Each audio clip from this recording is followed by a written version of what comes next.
ក្រសួងសុខាភិបាលពូខ្ញុំមានអារម្មណ៍ថាទៅដល់នឹងអត់សូវកក់ក្ដៅហេតុអីដោយសារខ្ញុំមានអារម្មណ៍ថាសំណួរខ្លះអត់អាចសួរខ្ញុំបានមិនបានគាត់សួរខ្ញុំបាទហើយរឿងមួយទៀតគឺមុខរបស់ខ្ញុំហើយរឿងអីដែលត្រូវមកសួរមុខរបស់ខ្ញុំពួកឯងខ្ញុំបាក់ទឹកចិត្តជាមួយនឹងមុខរបស់ខ្ញុំហើយខ្ញុំមិនចង់លឺណាគេសួរថាមិនបានមុខណាអញ្ចឹងមិនបានអីអញ្ចឹងណាខ្ញុំមិនចង់លឺដោយសារឲ្យទៅលឺពាក្យហ្នឹងខ្ញុំបាក់ទឹកចិត្តហ្មងទឹកភ្នែកខ្ញុំចង់ហូរមកហ្មងខ្ញុំចង់សុំពរពួកគាត់ថារឿងអីត្រូវសួរខ្ញុំចាំសួរខ្ញុំហើយកុំនិយាយបែបស្លុតពេកពួកឯងខ្ញុំខ្លាចខ្ញុំភ័យខ្ញុំភ័យអញ្ចឹងហើយនិយាយសួរបួមខ្ញុំមកខ្ញុំឆ្លើយការពិតពួកឯងខ្ញុំអត់កលេចកលុចទេខ្ញុំឆ្លើយការពិតចាហើយរឿងមួយទៀតកុំសួររឿងលក្ខណៈសួររឿងអ្នកផ្សេងមកពាក់ព័ន្ធមកខ្ញុំអ្នកផ្សេងគេអត់ដឹងរឿងអីទេខ្ញុំមិនធ្វើខ្លួនឯងកុំសួរអ្នកផ្សេងរឿងអ្នកផ្សេងមិនបានគិតទៅពីសួររឿងអ្នកផ្សេងអញ្ចឹងខ្ញុំចង់សួរគាត់តែប៉ុណ្្នឹងខ្ញុំភ័យពូខ្ញុំភ័យមែនអញ្ចឹងខាងណាដែលសួរទៅវាធ្វើមានការប៉ះពាល់ទៅដល់បងប្អូនខាងលោកពូក្រសួងសុខាភិបាលបាទប៉ុន្តែយើងទៅខាងក្រសួងមហាផ្ទៃគឺគាត់បានប្រកបពីកក់ក្ដៅឲ្យយើងគាត់នឹងរកយុទ្ធធម៌ជូនបងប្អូនចាកក់ក្ដៅខ្លាំងខ្ញុំមានអារម្មណ៍ថាស្និទ្ធស្នាលក្រសួងមហាផ្ទៃហ្នឹងគាត់ហៅបងប្អូនហៅទៅធ្វើអ្វីដែរហៅតែដាក់ពេលមិនដឹងហើយសួរនាំរឿងផ្សេងបាទតែដល់ហ្នឹងខ្ញុំមានអារម្មណ៍ថាកក់ក្ដៅខ្លាំងមែនទែនដល់នោះលោកពូលោកអ៊ំដែលជាសមាជិកនៅទីនោះបានទទួលពាក្យបណ្ដឹងរបស់បងប្អូនហើយបងប្អូនមានអារម្មណ៍ថាកក់ក្ដៅក្នុងខ្លួនច្រើនកក់ក្ដៅក្នុងខ្លួនច្រើនពូដោយសារពួកគាត់ល្អមកខ្ញុំមកពួកគាត់នឹងជួយរកយុទ្ធធម៌ខ្ញុំគាត់ថាអញ្ចឹងនៅខាងក្រសួងមហាផ្ទៃណាចាបាទគាត់បានផ្ដល់ភាពកក់ក្ដៅមកកាន់បងប្អូនយ៉ាងម៉េចខ្លះលក្ខណៈថាគាត់ផ្ដល់ភាពកក់ក្ដៅរបៀបមកអែលក្បាលថាកំភៃចំពោះជួយអញ្ចឹងណាពូចាបាទមានស្អែកហ្នឹងគឺប្រហែលប្រហែលអ្នកទៀតនឹងទៅធ្វើការដាក់ពាក្យបណ្ដឹងនៅក្រសួងមហាផ្ទៃគាត់មកខ្លួនឯងពូគាត់មកខ្លួនឯង15នាក់មកដាក់ពាក្យបណ្ដឹងទៅថ្ងៃហ្នឹងឬក៏ថ្ងៃស្អែកគាត់ចេញមកយប់ហ្នឹងទៅដឹងក៏ស្អែកទៅដឹងប្រហែលចេញមកយប់ហ្នឹងដល់ម៉ោង8ព្រឹកគាត់មកពីខេត្តណាមកពីខេត្តពូមកពីខេត្តណាខ្លះមិនដឹងទេខ្ញុំអត់ដឹងទេព្រោះជំរកខេត្តពូមិនបានបងឯងដឹងរឿងថាគេ15នាក់មកដាក់ពាក្យដល់ខាងគាត់ឆាតមកជួយជ្រោមជ្រែងខ្ញុំហើយគាត់ថាគាត់ក៏ចូលរួមចំណែកនឹងដែរព្រោះឯងគាត់បានប្រើលេខហ្នឹងដៃសង្វាពិតមែនចឹងហើយគាត់ថាឃើញខ្ញុំមានភាពក្លាហានអញ្ចឹងពួកគាត់ក៏ក្លាហានដូចខ្ញុំដែរបាទម្ចាស់ក្រុមហ៊ុនលេហ្នឹងគាត់មានបានតាក់ទងហើយឬក៏មានផ្ដល់ដំណោះស្រាយណាមួយជូនបងនៅឡើយទេអត់ទេពូអត់មានទេមានតែទងមកទេណាចាមូលហេតុឯងបានជាបងមានការភ័យខ្លាចបែបនេះខ្ញុំមានអារម្មណ៍ថាអត់កក់ក្ដៅពេលបានទៅដល់កន្លែងក្រសួងសុខាភិបាលអូនមានទទួលបានការគម្រាមកំហែងណាមួយទេលក្ខណៈថាអត់ទេពូតែខ្ញុំមានអារម្មណ៍ថាគាត់ស្លុតខ្ញុំពេកខ្ញុំភ័យពូខ្ញុំភ័យខ្ញុំមិនហ៊ានសម្រាប់ទឹកភ្នែកខ្ញុំដល់តែខ្ញុំមានអារម្មណ៍ថាខ្ញុំភ័យខ្លាំងណាស់ពូអីសំណួរខ្លះដែលគាត់មិនអាចសួរខ្ញុំបានគាត់សួរខ្ញុំគាត់សួររឿងមេធាវីថាពីណាអ្នករកឲ្យហើយគាត់គិតទៅពីសួររឿងផ្សេងរហូតខ្ញុំអត់យល់មិនបានរឿងមេធាវីហ្នឹងមិនបានត្រូវពាក់ព័ន្ធមិនបានត្រូវសួរដែរជួយបងអូនយ៉ាងណាទេខាងក្រសួងគាត់ជួយគាត់ថាគាត់នឹងជួយរកយុទ្ធធម៌ខ្ញុំបានហើយអត់មានគិតលុយគិតប្រាក់ពីខ្ញុំសូម្បី100រៀលតែគាត់មិនអស់លុយអស់កាក់100ទេណាអត់ទេពូខ្ញុំអត់អស់លុយអស់កាក់សូម្បីតែ100ទេខ្ញុំអត់ដែរបើសិនចឹងខ្ញុំមានអារម្មណ៍ថាខ្ញុំទៅហើយខ្ញុំភ័យខ្ញុំចង់ត្រឡប់វាលេងហើយក្រោយថាខ្ញុំអត់ទៅទេខ្ញុំភ័យណាខ្ញុំទៅលេងហ្នឹងខ្ញុំភ័យណាខ្ញុំអត់ចឹងឥឡូវបើសិនជាខាងក្រសួងសុខាភិបាលលោកហៅបងឯងទៅម្ដងទៀតតែបងឯងនឹងអាចទៅបានទេហើយពូខ្ញុំអត់ទៅមិនទៅតែបើខាងក្រសួងមហាផ្ទៃគាត់ក៏ហៅទៅបងឯងនឹងទៅខ្ញុំទៅបញ្ហាឈឺសន្លាក់បញ្ហាក្រពះពុកមានគេងមិនសូវលក់ខ្សោយកម្លាំងឈឺក្បាលរ៉ាំរ៉ៃនិងអាការៈជំងឺជាច្រើនទៀតសូមណែនាំបងប្អូនពិសាទឹកយិនសិនម៉ាក់អ៊ីជាទឹកយិនសិនដែលមានប្រសិទ្ធភាពល្អកំពុងពេញនិយមសម្រាប់បងប្អូនខ្មែរបាទគ្រូបាទជម្រាបសួរទៅកាន់ប្រិយមិត្តទូទាំងជនជាទីគោរពបាទអញ្ចឹងពីម្សិលមិញយើងបានធ្វើការផ្សព្វផ្សាយជាមួយពាក់ព័ន្ធជាមួយនឹងបងប្អូនដែលជាយុវតីបាទគឺបានមកសំណូមពរឲ្យខាងសារព័ត៌មានរបស់យើងធ្វើការផ្សព្វផ្សាយជាមួយពាក់ព័ន្ធនឹងគាត់បានប្រើប្រាស់នៅលេមួយប្រភេទដែលបណ្ដាលឲ្យមានការបែកនឹងសវ៉ានិងក៏ដូចជាឡើងនៅទទួលក្រហមអញ្ចឹងវាធ្វើឲ្យមានការប៉ះពាល់ទៅកាន់សុខភាពស្បែករបស់គាត់ខ្លាំងមែនទែននិងមិនត្រឹមតែពួកគាត់ប្រមាណអ្នកនេះទេថែមទាំងមានបងប្អូនជាច្រើនអ្នកទៀតយើងឃើញថាមានការចូលមកខមមិនក៏ដូចជាមានការឆាតមកខ្ញុំនឹងគឺថាច្រើនមែនទែនពាក់ព័ន្ធនឹងការប្រើប្រាស់លេមួយប្រភេទខាងលើនឹងប្រិមិត្តហើយក្រោយពីធ្វើការផ្សព្វផ្សាយក៏យើងឃើញថាមានការអន្តរាគមន៍ពីខាងក្រសួងហាផ្ទៃបាទគឺបានហៅបងប្អូនទៅធ្វើការសួរនាំនិងដាក់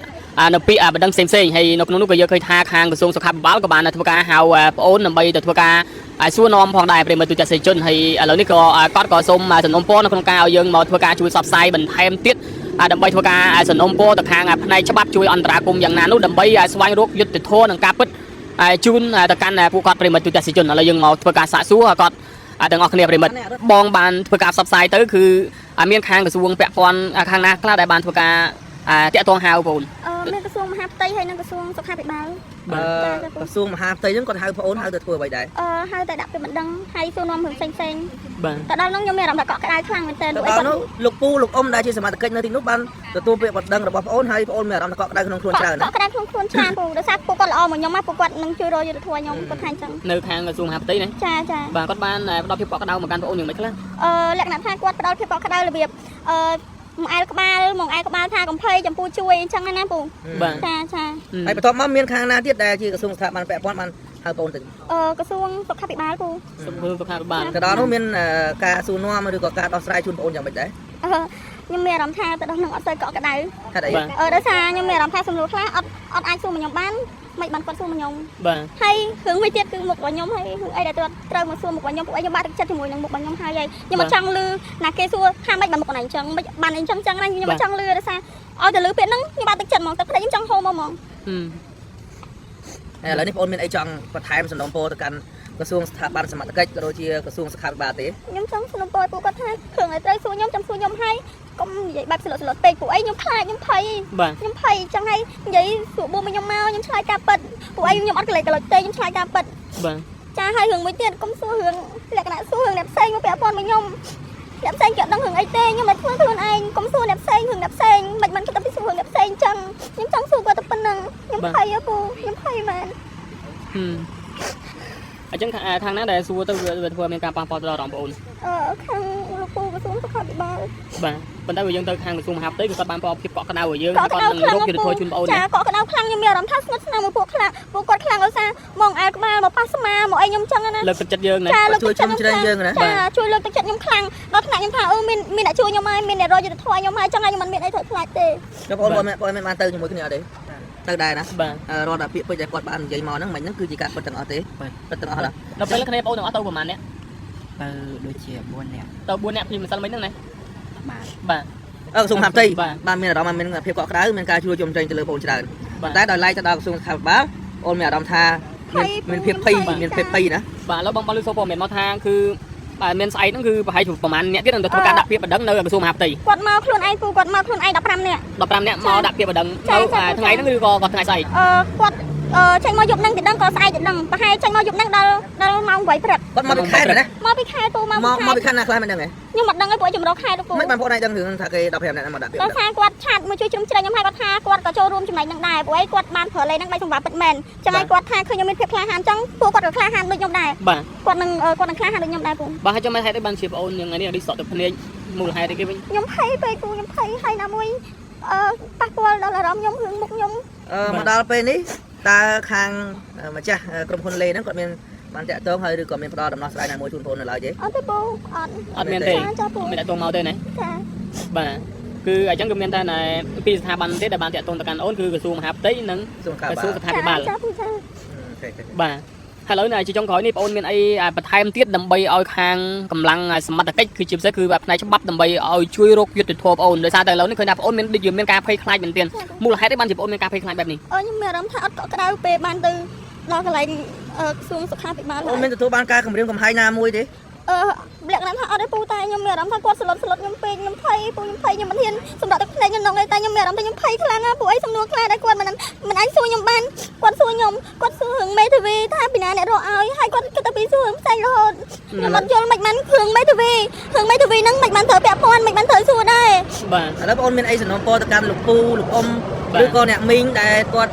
់ជាមន្ត្រីនៅក្នុងក្រសួងសុខាភិបាលទេ ខ្ញុំសំណូមពរឲ្យគាត់ថានិយាយទៅជនរងគ្រោះកុំខ្លាំងពេកដោយសារគាត់ក៏មានការភ័យខ្លាចដែរហើយសំណួរខ្លះដែលមិនគួរសួរទៅលើបុគ្គល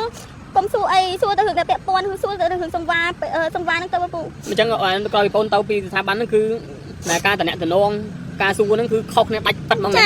ដោយសារខ្ញុំទៅខាងក្រសួងមហាផ្ទៃខ្ញុំកក់ក្ដៅខ្លាំងណាស់ដូចខ្ញុំនៅជាមួយគ្រួសារខ្ញុំចឹង បាទ ហើយគាត់មានភាពស្និទ្ធស្នាលជាមួយខ្ញុំខ្លាំងមែនតើ ខ្ញុំន័យថាលោកពូលោកអ៊ំដែលគាត់ធ្វើការនៅក្រសួងមហាផ្ទៃគឺគាត់យកចិត្តទុកដាក់លើបងអូនខ្លាំង យកចិត្តទុកដាក់ខ្លាំងហើយគាត់ល្អខ្លាំងគាត់ធ្វើលក្ខណៈដូចគាត់ជាពូខ្ញុំបង្កើតចឹងគាត់ បាទ យកចិត្តទុកដាក់ជាមួយខ្ញុំខ្លាំងសូម្បីតែពាក្យផ្អែមល្ហែមគាត់និយាយមកខ្ញុំ គាត់មានសន្យាថានឹងជួយបងអូនយ៉ាងណាទេខាងក្រសួងមហាផ្ទៃ គាត់ជួយគាត់ថាគាត់នឹងជួយរកយុទ្ធធម៌ខ្ញុំឲ្យបានហើយអត់មានគិតលុយគិតប្រាក់ពីខ្ញុំសូម្បី100រៀល តែបងអូនមានអស់លុយអស់កាក់100 អត់ ទេ ទេ ណា ពូខ្ញុំអត់អស់លុយអស់កាក់សូម្បីតែ100ទេក៏ខ្ញុំអត់អស់ដែរ បាទអញ្ចឹងព្រមមិញហ្នឹងបងអូនទៅណែខាងក្រសួងមហាផ្ទៃមុនរួចហើយបានទៅក្រសួងសុខាភិបាលតាមក្រោយ ចាពូចា បាទនៅពេលទៅដល់តែក្រសួងសុខាភិបាលគឺអ្វីដែលបងអូនរំពឹងទុកគឺខុស ពីក្តីរំពឹង បើសិនចឹងខ្ញុំមានអារម្មណ៍ថាខ្ញុំបើខ្ញុំទៅហើយខ្ញុំភ័យខ្ញុំចង់ត្រឡប់វាលេងហើយក្រោយខ្ញុំអត់ទៅទេខ្ញុំភ័យណាខ្ញុំទៅលេងខ្ញុំភ័យណាខ្ញុំអត់ ចឹងឥឡូវបើសិនជាខាងក្រសួងសុខាភិបាលលោកហៅបងឯងទៅម្ដងទៀត តែ បងឯងនឹងអាចទៅបានទេ ខ្ញុំពូខ្ញុំអត់ហ៊ានទៅមកទៅបើថា តែបើខាងក្រសួងមហាផ្ទៃគាត់ក៏ហៅទៅបងឯងនឹងទៅ ខ្ញុំទៅ បាទអរគុណច្រើនណាបាទប៉ុណ្ណេះបានហើយបាទ បាទប្រិមត្តទស្សនិកជនយើងបាទអញ្ចឹងគឺបងស្រីបានបញ្ជាក់ហើយបាទគឺក្រោយពីបានធ្វើការផ្សព្វផ្សាយទៅគឺមានក្រសួង2ដែលបានធ្វើការតាក់ទងមក កាន់ពួកគាត់ដើម្បីហៅគាត់ទៅធ្វើការសួរនាំទី1នោះគឺក្រសួងមហាផ្ទៃបាទគឺលោកបានយកចិត្តទុកដាក់ខ្លាំងមែនទែននៅក្នុងការស្វែងរកយុត្តិធម៌ឲ្យជូនទៅកាន់ពួកបងប្អូនបាទគាត់បាននិយាយនៅផ្ដល់នូវភាពកក់ក្ដៅគេហៅថានិយាយដោយមានក្រមសីលធម៌និងវិជ្ជាជីវៈបាទគឺស័ក្តិសមដែលជាមន្ត្រីដែលបម្រើប្រជាពលរដ្ឋបាទដែលបម្រើប្រជាជនប្រិយមិត្តទូទាំងជនយើងដោយឡែកបងស្រីបានបញ្ជាក់ថានៅខាងក្រសួងសុខាភិបាលបាទក៏បានអញ្ជើញហៅពួកបងប្អូនទៅដែរប៉ុន្តែការប្រើពាក្យពេចន៍និងប្រើគ្រឿងភាសានោះហាក់បីដូចជាមិនសមរម្យសម្រាប់ទៅកាន់ពួកបងប្អូនដែលជាជនរងគ្រោះតតែសោះប្រិយមិត្តទូទាំងជនយើងនេះគ្រាន់តែជាការលើកឡើងនឹងការរៀបរាប់របស់គាត់ដែលបានបញ្ជាក់មកកាន់យើងខ្ញុំដែលជាអ្នកសារព័ត៌មានដោយឡែកយើងមិនហ៊ានធ្វើការដាក់បន្ទុកថាគាត់ប្រើពាក្យពេចន៍សម្ដីនិងភាសាយ៉ាងណានោះទេបាទហើយបើសិនជានេះជាការពិតក៏សំណូមពរទៅកាន់មន្ត្រីរបស់យើងបាទហើយគ្នាជាជនរងគ្រោះបាទគ្នាវាមានវិបដិសារីទៅហើយបាទយ៉ាងណាយើងក៏គួរតែប្រើពាក្យពេចន៍នៅគ្រឿងភាសានិងសម្ដីបាទឲ្យវាមានក្រមសីលធម៌និងវិជ្ជាជីវៈបាទមកកាន់ពួកគាត់ផងដែរប្រិយមិត្តទូទាំងជនយើងបាទហើយយើងសង្ឃឹមថាកម្លាំងសមត្ថកិច្ចបាទនិងច្បាប់នឹងជួយរកយុត្តិធម៌ជូនពួកបងប្អូនដែលជាជនរងគ្រោះនេះប្រិយមិត្តទូទាំងជនយើងបាទហើយលោកយើងក៏សូមធ្វើការបិទបញ្ចប់ការផ្សាយត្រឹមនេះរាល់ពាក្យពេចន៍កំហុសឆ្គងតាមក៏3ក៏សូមខន្តីបេតូសូមអរគុណសូមគោរព